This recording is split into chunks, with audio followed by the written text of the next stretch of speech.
Hospital Policlínico La Rosaleda, centro de referencia de la sanidad privada en Galicia desde hace más de 5 décadas. La Rosaleda cuenta con el mejor y más completo cuadro médico. Actualmente está formado por casi un centenar de facultativos altamente cualificados que cubren prácticamente todas las especialidades médicas. Además, dispone de unidades específicas totalmente punteras, como la unidad del sueño, antitabaco, neurología cognitiva, neurofisiología. El hospital está dotado asimismo con la tecnología más avanzada, ofreciendo a sus pacientes las máximas prestaciones sanitarias con los más vanguardistas medios de diagnóstico, quirúrgicos y asistenciales. Más de 10.000 metros cuadrados a tu disposición, con unas instalaciones recientemente reformadas para una mayor confortabilidad, exclusividad y el mejor trato a sus pacientes. Y todo ello sin esperas y con una financiación adaptada a tus necesidades. Porque lo verdaderamente importante no puede esperar. Por ti, por los tuyos. Hospital Policlínico La Rosaleda.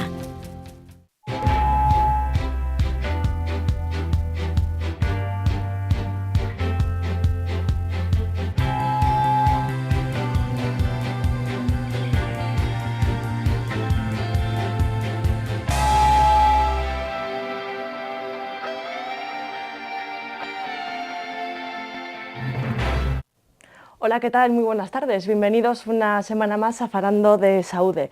Como ven, hoy estoy sola ante el peligro, así que no tengo quien me apriete los tornillos, con lo cual, sin más preámbulo, hoy en Falando de Saúde, entrevista a un oftalmólogo de La Esperanza. Además, nuestro invitado responderá a las preguntas de nuestros espectadores sobre el tema de hoy, retinopatía diabética. Y por último, desde la unidad de enfermería de La Rosaleda, aprenderemos algo más sobre la anticoagulación. Pues ya ven que nuestro tema de hoy es variado. Nos va a faltar una sección que sé que ustedes echarán de menos, pero la semana que viene seguro que Ignacio está con nosotros y podrá explicarles la palabra de esta semana y la siguiente. Así que les avanzo que el tema de esta semana es complejo, afecta a los ojos. Se trata de la retinopatía diabética y tenemos a un experto que ya estuvo acompañándonos en alguna otra ocasión aquí en este programa. Buenas tardes, doctor Joaquín Martí Corena. Buenas tardes, María. Bienvenido. Muchas gracias. Encantado de estar nuevamente aquí en Falando de Saúde. Muchísimas gracias. Vamos a empezar un poco por el principio, ¿no? ¿Qué es esto de la retinopatía diabética? La retinopatía diabética es un conjunto de alteraciones que afectan a la retina en el contexto de la diabetes. De forma muy esquemática podríamos decir que es una alteración microvascular que afecta sobre todo el aporte del riego sanguíneo a la retina y que en los casos más avanzados puede conllevar una pérdida de visión a causa de esta complicación. ¿Quiénes son los candidatos más proclives a padecerla? A ver, todos los diabéticos son susceptibles de presentar algún grado de retinopatía diabética a lo largo de su vida. Tanto los tipo 1, que son aquellos diabéticos en que la enfermedad se diagnostica habitualmente antes de los 30 años de edad y que requieren de tratamiento con insulina, tanto como en los tipo 2, que son aquellos diabéticos en que el diagnóstico se hace habitualmente después de los 30 años de edad y cuyo tratamiento puede consistir en hipoglicemiantes orales o bien el tratamiento con insulina, pero tal como digo, todos ellos son susceptibles de desarrollar algún grado de retinopatía diabética. ¿Podemos decir, doctor, que se trata de una complicación frecuente? Sí, de hecho es la más frecuente de todas las complicaciones producto de la diabetes. Se cree que un 25% de los diabéticos padecen algún grado de retinopatía diabética. Y esto es especialmente importante si tenemos en cuenta lo frecuente que es la alta prevalencia de la diabetes hoy en día. Esta enfermedad afecta entre un 6 a un 10% de la población en general. Y en Galicia se cree que hay un 8% de la población que padece de diabetes. ¿Un 8%? Un 8%. Si, por ejemplo, teniendo en cuenta este 25% de retinopatía diabética, eso significa que a día de hoy hay 55.000 gallegos que padecen de retinopatía diabética. Y esto es especialmente importante porque la retinopatía diabética sigue siendo la principal causa de ceguera legal en el grupo comprendido entre los 25 y 54 años de edad en los países industrializados. Es una edad de plena actividad laboral. Si bien los tratamientos, la detección precoz permiten que las formas más avanzadas probablemente se hayan visto reducidas en los últimos años, el número de diabéticos como tal sabemos que va a aumentar porque la diabetes es una enfermedad que va en aumento, ya sea por ejemplo por la mayor sobrevida de la población, el envejecimiento de la población, la menor mortalidad de los pacientes diabéticos, cambios a nivel sociocultural, aumento de la obesidad, cambios en los hábitos alimentarios. Al final, en definitiva, la diabetes irá aumentando, aun cuando intentemos nosotros frenar lo que es la retinopatía diabética, igualmente será una enfermedad que supone una carga asistencial enorme. Cifras un poco alarmantes, ¿no?, las que nos ha indicado, o por lo menos preocupantes, en el sentido de que bueno, hay 55.000 en Galicia. Sí, efectivamente, o sea, a día de hoy es de todas las enfermedades vasculares de la retina, la retinopatía diabética es la más frecuente y tal como digo, es la más frecuente de todas las complicaciones. Y dado que no afecta a todos los diabéticos, doctor, ¿cuáles son los que tienen mayor riesgo? Porque hablamos de distintos tipos de diabetes, claro. Sí, a ver, se han identificado distintos factores de riesgo para el desarrollo de retinopatía diabética. Hay dos en los cuales hay total consenso. El principal de todos es la duración de la diabetes, es decir, aquellos pacientes en que se haya diagnosticado la diabetes durante un periodo, por ejemplo, que tengan más años de diabético, en definitiva, mayor riesgo tienen de desarrollar una retinopatía diabética. Contra el paso de la enfermedad, el paso del tiempo, lógicamente no podemos hacer nada, eso no lo podemos evitar. Y el segundo factor de riesgo más importante es la elevación prolongada de lo que son los niveles de azúcar, lo que llamamos la glucemia habitualmente. Hay un marcador que es la hemoglobina glicosilada que nos da en definitiva una idea de lo que ha sido el control metabólico de esos pacientes, por ejemplo, en los últimos 3 meses al momento de realizar la analítica. Se recomienda que el valor de la hemoglobina glicosilada ande en torno a un 7%. Sabemos que a mayor hemoglobina glicosilada, mayor riesgo hay de desarrollar algún grado de retinopatía diabética, o bien que hay una progresión o un empeoramiento de la retinopatía en aquellos que ya la padecen y, por ejemplo, y el desarrollo de alguna de las complicaciones más importantes. O sea que es muy importante extremar los cuidados en cuanto a lo que es el control metabólico de los pacientes diabéticos. Si hablamos de más factores de riesgo, ¿cuáles nos podría enumerar? Sí, a ver, mencionaba yo los dos más importantes, los que se enumeran en esta lista, pero también hay otros factores de riesgo, como puede ser el control de la hipertensión arterial, el control de los lípidos en sangre, que corresponden al colesterol y triglicéridos. Se sabe también que el embarazo es un factor de riesgo para la aparición y el desarrollo de la progresión de la enfermedad. Hay una estrecha correlación entre lo que es la nefropatía diabética y la retinopatía diabética, y algunos factores genéticos también han sido identificados porque, claro, hay personas que se controlan muy bien y aún así van a desarrollar la enfermedad, y otras que no se controlan en absoluto y no desarrollarán retinopatía diabética, y eso, lógicamente, probablemente tenga relación con algunos factores genéticos. Ahora, lo importante es señalar que de todos estos factores, la gran mayoría de ellos serán controlados, evaluados y tratados o bien por el médico de atención primaria, por un internista o eventualmente por un endocrinólogo. Y nosotros tendremos que decirle cuáles son los hallazgos que realizamos en las revisiones rutinarias, pero tiene que haber una estrecha colaboración y una actitud multidisciplinar en el cuidado del paciente diabético.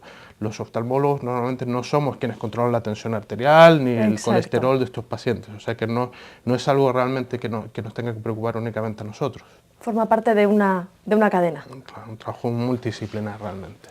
Hemos hablado sobre los riesgos de desarrollar retinopatía diabética y cómo intentar prevenirla, pero una vez que esta enfermedad ya ha aparecido, ¿cuáles son los síntomas, si es que los tiene? A ver, en un porcentaje importante de los pacientes lo más probable es que no tengan ningún síntoma, sobre todo lo que son las formas más incipientes. Ahora, por ejemplo, también es posible que el paciente note una pérdida de visión o una sensación de borrón en el centro del campo visual si estamos en el contexto de lo que es un edema macular diabético, o eventualmente un paciente podría notar que aparecen sombras o un velo que cubre parte de su visión o una pérdida de visión súbita si por ejemplo lo que ocurre es un sangrado o lo que llamamos un hemovitrio en el contexto de una retinopatía diabética proliferante donde ha habido un sangrado desde los neovasos que crecen en la retina. Y una vez que el paciente ha sido diagnosticado, ¿a partir de qué momento tiene que hacerse las revisiones? A ver, esto depende del tipo de diabético. Por ejemplo, en los diabéticos tipo 1, lo que se recomienda habitualmente es que la primera revisión sea una vez pasados 5 años desde el momento del diagnóstico de la diabetes. La diabetes tipo 1, recordemos que es la que se diagnostica antes de los 30 claro, años. Normalmente ¿no? son sujetos jóvenes que están en tratamiento con insulina. Entonces, en estos pacientes, si bien ese periodo, ese lapso de 5 años puede parecer muy prolongado, se sabe que realmente la probabilidad de que puedan desarrollar alguna retinopatía diabética durante este periodo es francamente bajo. Por lo tanto, salvo algunos casos excepcionales en que podría adelantarse a los 3 años, lo que se recomienda habitualmente en las guías es la primera revisión a los 5 años. A los 5. Y luego, suponiendo de que no haya ninguna lesión en la retina, las siguientes revisiones serán de forma anual, salvo que el oftalmólogo indique que tenga que realizarse con mayor frecuencia en virtud de lo que se haya encontrado. Ahora, en los diabéticos tipo 2 la situación es diferente. La primera revisión oftalmológica debe ser realizada al momento de la diabetes, del diagnóstico de la diabetes, porque sabemos que hay un porcentaje importante de estos pacientes que ya presentan algún grado de retinopatía diabética al momento del diagnóstico de la diabetes. E incluso se sabe que aproximadamente un 3 a un 5% de los pacientes con diabéticos tipo 2 tienen incluso edema macular en la primera, que se diagnostica la primera revisión oftalmológica. Y al igual que en los diabéticos tipo 1, las revisiones se harán con la periodicidad que estime el oftalmólogo en función de lo que se haya observado. Y eso puede ser, en este caso, cada 1 o 2 años. ¿Y de qué depende de que sea cada 1 o 2 años? Bueno, eso es algo un poco más controvertido realmente porque hay muchas guías, por ejemplo, como la guía americana de retinopatía diabética que establece que las revisiones tienen que ser realizadas de forma anual. Hay otras guías, como la española, que abre la puerta a que se haga cada 2 años. No hay suficiente evidencia como para recomendar una u otra en este momento. Ahora, en lo que sí hay consenso es que ¿quiénes son los pacientes en los cuales se podría prolongar la revisión al segundo año, en definitiva, de espaciarla cada 2 años? Sería únicamente en aquellos pacientes diabéticos tipo 2 en que hay absoluta certeza de que no hay ninguna lesión producto de la retinopatía diabética, que tienen un buen control metabólico, es decir, una hemoglobina glicosilada en torno a 7 y que no presentan otros factores de riesgo. O sea, solo en ellos se podrían realizar revisiones cada 2 años, en el resto de forma anual o más frecuentes.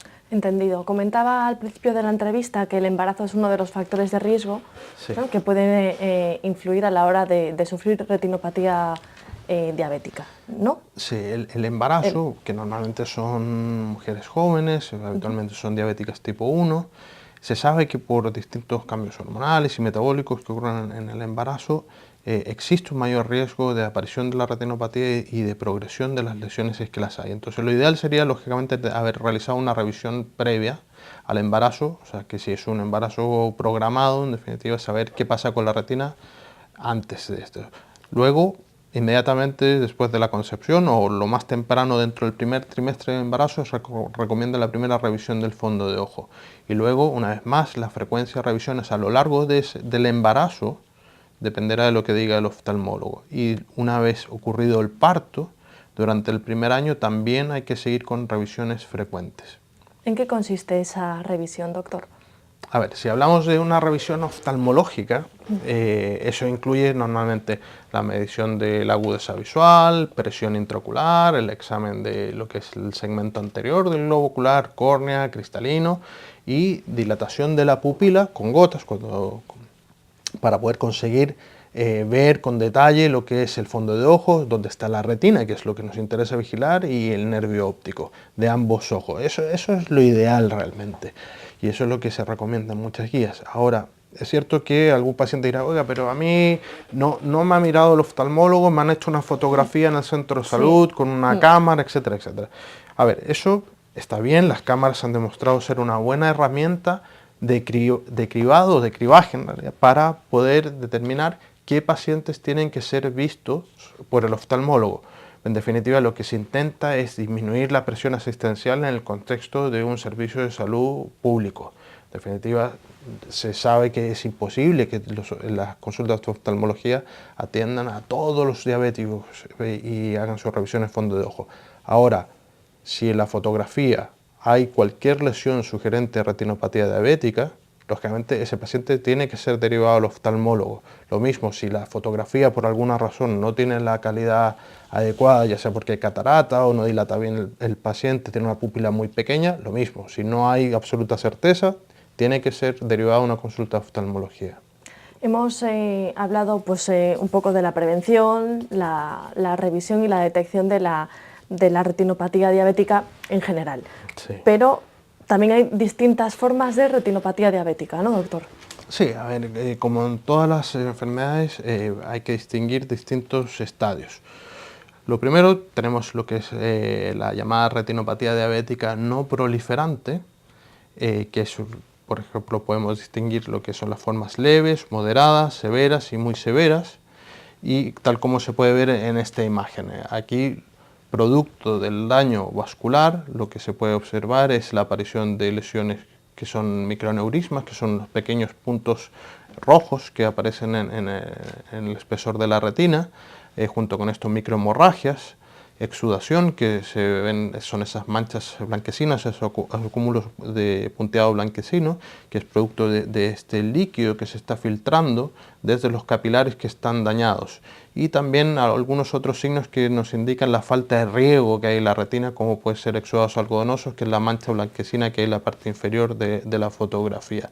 Lo que tenemos que recordar en definitiva es que la retina es un tejido muy vascularizado, pero que al mismo tiempo consume mucho oxígeno. Si el aporte de riego es insuficiente en el contexto de la retinopatía diabética, ahí es cuando empiezan a aparecer todas estas lesiones, y en los casos más avanzados, en definitiva, la retina intenta compensar esta falta de riego generando estímulos que a la larga favorecen el que crezcan vasos que no son normales, son los llamados neovasos, que son los que tienden a traccionar de la retina y tienden a sangrar produciendo hemovitrios. Aquí, por ejemplo, esta fotografía del fondo de ojo corresponde a una forma de retinopatía diabética proliferante de alto riesgo, y eso es de alto riesgo porque ya hay neovasos que se extienden de forma importante y han dado origen a este sangrado. La turbidez que se ve en la imagen es producto de la sangre que hay en el gel vítreo, el gel que hay por delante de la retina, y las lesiones de color rojizo corresponden a hemorragias producto del sangrado desde estos neovasos. Claro, hemos visto este caso que es el alto riesgo, pero luego el anterior fue el no proliferante, pero el normal, o sea, así debería... Esa es la imagen de una retina sana normal, con sus vasos sanguíneos, el nervio óptico, que es este disco de color blanquecino, y la mácula, que es la parte central de la retina y más sensible, que es la que tiene este color más oscuro, y de ahí el nombre de mácula, como si fuese una mancha en el centro de la retina. ¿Cuál es el tratamiento actual del edema macular, doctor? A ver, el edema macular es una entidad muy importante porque sigue siendo la principal causa de pérdida de visión en los pacientes diabéticos.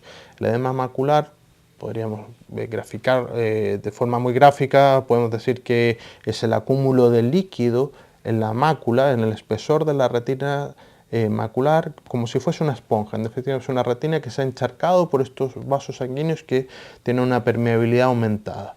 Entonces, lo que vemos es un engrosamiento de la retina que a la larga hace que la función de la mácula disminuya y produce la subsecuente disminución de la agudeza visual de nuestros pacientes. ¿Qué vemos ahí A ver, he en traído esta imagen? simplemente a modo de ejemplo, el edema macular diabético. Vemos, esta es una imagen obtenida con una tomografía, una OCT, en que vemos estas lesiones que simulan unos quistes, que es el líquido que se acumulaba en el espesor de la retina, en una paciente que tenía una agudeza visual inicial de 0,6, y tras 17 meses de seguimiento y 7 inyecciones de ranibizumab, ahora voy a explicar un poco de qué se trata esto, hemos conseguido que el edema macular disminuya, o sea, ha habido un adelgazamiento de lo que es una disminución del grosor de la retina con desaparición de gran parte de las lesiones quísticas y con una mejoría de la visión. Hoy en día el tratamiento del edema macular efectivamente consiste en la administración de inyecciones intravítreas de básicamente 2 medicamentos que son el Lucentis o ranibizumab y Eylea o aflibercept. Son 2 medicamentos del grupo de los llamados antiangiogénicos, con los cuales conseguimos no solo conservar la visión de nuestros pacientes en una alta proporción, o sea, primero evitar que sigan perdiendo visión, pero incluso se sabe, hay distintos estudios que nos demuestran que conseguimos mejorías de agudeza visual significativas entre un 35 y un 40% de nuestros pacientes al cabo de, por ejemplo, 2 y 3 años de seguimiento, lo cual es una verdadera revolución en el manejo del edema macular, en donde hasta hace algunos años la única herramienta que teníamos era el láser. El láser no es que no se use en la actualidad, de hecho hay láseres que han mejorado mucho, nuevas técnicas, láseres mucho más suaves, y lo que se ha visto es que el láser combinado con el uso de estas inyecciones intravítreas puede disminuir a largo plazo la necesidad, el número de inyecciones que son necesarias para tratar a nuestros pacientes. O sea, que sigue siendo útil, pero la primera línea de tratamiento son las inyecciones intravítreas. Ahora, de forma más reciente ha sido aprobado en España el uso de Osurdex, que es una tercera alternativa en realidad, que es un pequeño implante, como si fuese una microcápsula que nosotros implantamos por una incisión muy pequeñita dentro de la cavidad vítrea, y esto lo que consigue es liberar de forma sostenida pequeñas dosis de medicamento durante un periodo prolongado, de tal forma que se consigue un efecto similar. Y este fármaco es especialmente útil, sobre todo en aquellos pacientes diabéticos que ya han sido operados de la retina, que han sido vitrectomizados, donde el efecto de las otras 2 inyecciones se sabe que es menor. Si hablamos de retinopatía diabética proliferante, ¿cómo es de frecuente? A ver, mencionamos al principio, hablamos de que a mayor tiempo de diabético, mayor riesgo hay de desarrollar retinopatía diabética. En lo que se refiere a la retinopatía diabética proliferante, sabemos que, por ejemplo, en aquellos diabéticos tipo 1, después de 20 años de ser diabéticos, existe un riesgo de un 50% de que desarrollen una retinopatía diabética proliferante, lo cual 50%. Es muy, muy elevado. Sí. En los diabéticos tipo 2, el riesgo, pasado este mismo periodo, los 20 años, es de un 10 a un 15%, o sea que sigue siendo una manifestación, una complicación muy frecuente dentro de lo que es la retinopatía diabética.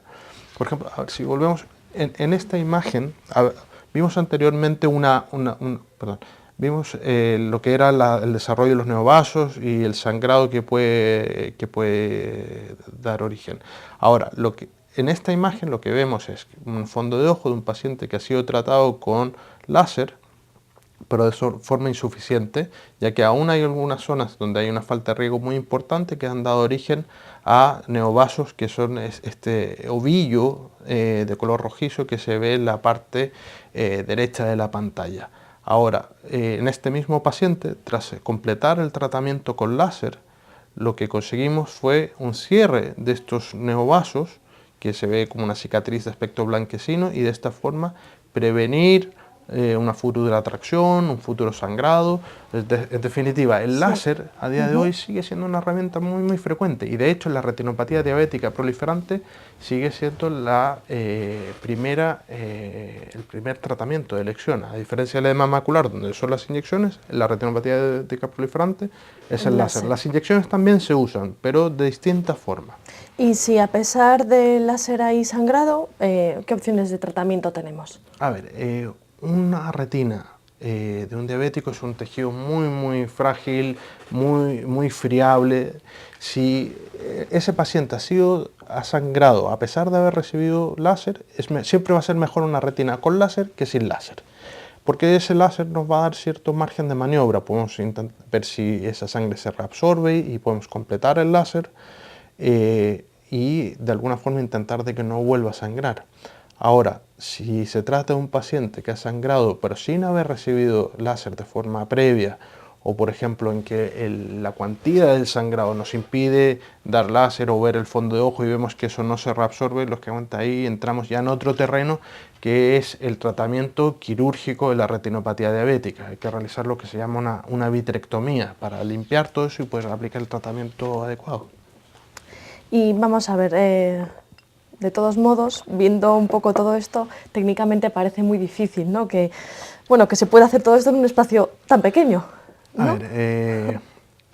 Se trata efectivamente de una microcirugía, y una cirugía que normalmente realizan los oftalmólogos especialistas en retina y en cirugía vitreoretiniana. Durante la cirugía, por ejemplo, de un paciente diabético que ha sangrado, lo que intentamos es limpiar todo el vítreo, extraemos el gel vítreo que hay por delante de la retina y por detrás del cristalino, se tratan los vasos que han sangrado y se completa el tratamiento con láser básicamente. Y lo que se intenta es que no vuelva a sangrar. Todo esto se consigue realmente con instrumentos muy pequeñitos. El calibre nuestro, por ejemplo, de las pinzas y todo el instrumental que utilizamos, tal como en esta imagen se puede ver, es cada vez más pequeño. Para que la gente en casa se haga una idea, hoy en día utilizamos sistemas de vitrectomía cuyo calibre, el diámetro de los instrumentos tiene 1/3 de milímetro, son incisiones muy pequeñas. Y eso permite una rehabilitación visual mucho más rápida, son cirugías que tienen un postoperatorio mucho más confortable. Al mismo tiempo, los sistemas de iluminación y visualización con los que contamos nos permiten tener una imagen de la retina durante la cirugía con mucha mayor nitidez y detalle. O sea, los microscopios han mejorado muchísimo. O sea, realmente todo nuestro arsenal terapéutico ha mejorado de forma sustancial en el último tiempo, y nosotros realmente somos unos privilegiados en ese sentido, porque sabemos que contamos con todas las herramientas para tratar de forma adecuada a nuestros pacientes. De una forma muy precisa, muy precisa. Antes de pasar a las preguntas de los espectadores, me gustaría saber si la diabetes afecta únicamente a la retina de estos pacientes o afecta a otras partes del ojo. A ver, los pacientes diabéticos, además del riesgo que tienen de desarrollar una retinopatía diabética, se saben que desarrollan cataratas, o sea, una opacidad del cristalino a edades más tempranas que el resto de la población. Y al mismo tiempo también tienen un mayor riesgo de desarrollar glaucoma. Lo de la catarata es especialmente importante porque no es solo que el paciente note una pérdida progresiva de su visión, sino que también puede impedir una correcta exploración de lo que es el fondo de ojo. O sea que la necesidad de operar esa catarata es doblemente importante. Y ahora lo del la diabetes como factor de riesgo de glaucoma, es importante mencionarlo porque antes hablábamos de un poco de lo que es una exploración oftalmológica completa, no solo la exploración del fondo de ojo, y eso incluye la medición de la presión intraocular, lo cual estaría recomendado en todos los pacientes por sobre los 40 años. Pues ya lo saben, ante cualquier problema de visión e incluso antes de que aparezca, pueden acudir al servicio de oftalmología de La Esperanza, en donde el doctor Martí Corena, incluso también pues, sus colegas, podrán atenderles. Vamos entonces a las preguntas de los espectadores, ¿te parece? Perfecto.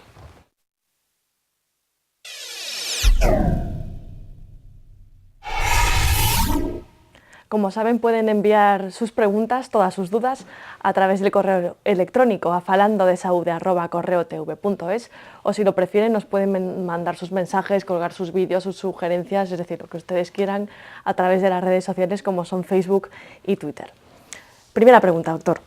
Alejandro de Santiago pregunta si existe algún alimento, medicamento que sea recomendable evitar cuando una persona sufre de retinopatía diabética. A ver, yo lo que diría a Alejandro es que en caso de que él sea diabético o le preocupe algún familiar, en definitiva que sea muy cuidadoso y estricto a la hora de seguir el tratamiento que le recomiende su internista o endocrinólogo. Si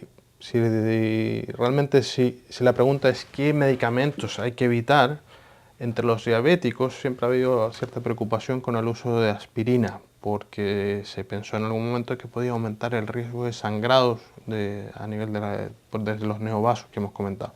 Y eso se ha demostrado que no es así, o sea que realmente si su médico le recomienda el uso, por ejemplo, de aspirina como un factor de prevención de riesgo cardiovascular, que esté tranquilo, que no hay ningún problema desde el punto de vista de la retina. Ahora, dando un poco la vuelta a la pregunta es ¿qué medicamentos deberían tomar los diabéticos, además del que le indique su médico? Los oftalmólogos somos poco proclives a dar tratamientos generales o sistémicos. Normalmente nos preocupamos únicamente del ojo. Pero hoy en día se sabe que, por ejemplo, los fenofibratos, son medicamentos que normalmente se dan para el control de los triglicéridos, por ejemplo, de los lípidos. Se ha visto que en pacientes diabéticos tratados con fenofibratos el riesgo de aparición de la retinopatía diabética disminuye de forma significativa.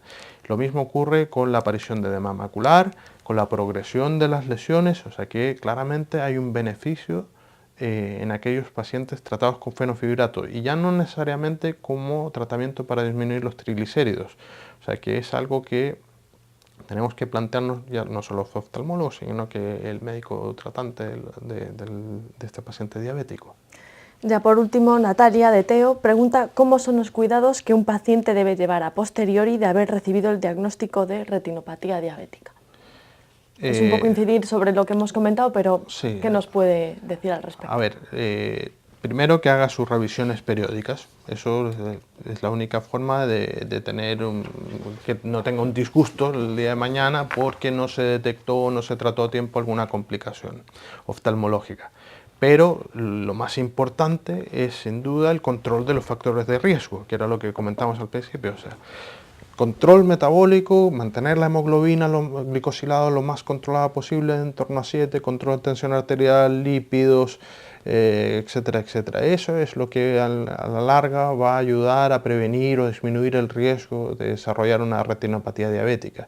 Y ahí simplemente insistir en que tiene que haber una colaboración muy estrecha entre los distintos especialistas, oftalmólogos, endocrinólogos, médicos internistas, porque si nosotros encontramos algún cambio en el fondo de ojo, algún grado de retinopatía diabética, pero su médico no lo sabe, va a ser difícil que pueda optimizar el tratamiento o tomar las medidas adecuadas y realmente pierde sentido el realizar la revisión oftalmológica. O sea que sí que tiene que haber, insistir en este diálogo y control multidisciplinar de la enfermedad. Entendido, doctor. Y ahora nos vamos a La Rosaleda, como todas las semanas, a recibir un consejo.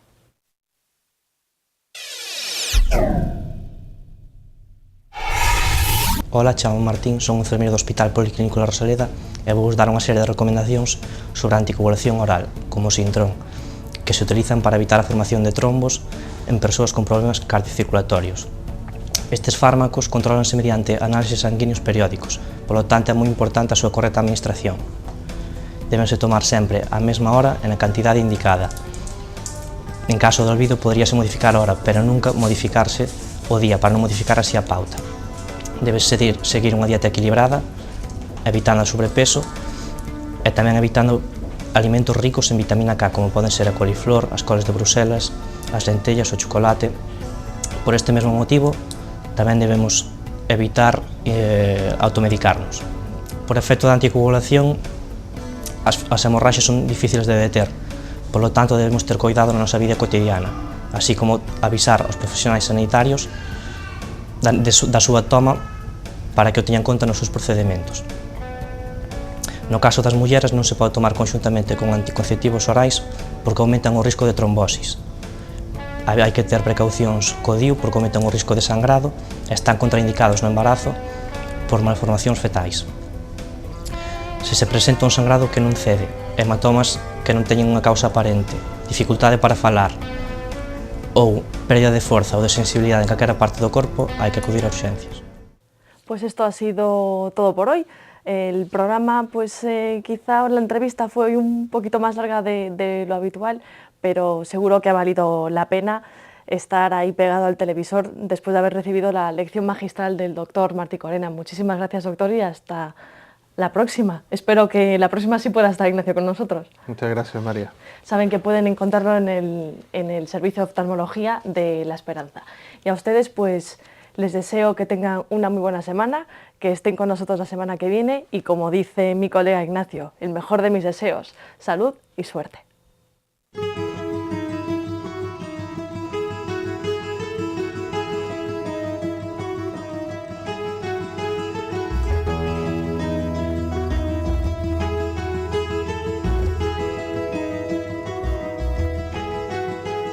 Centros Médicos La Rosaleda han patrocinado este programa.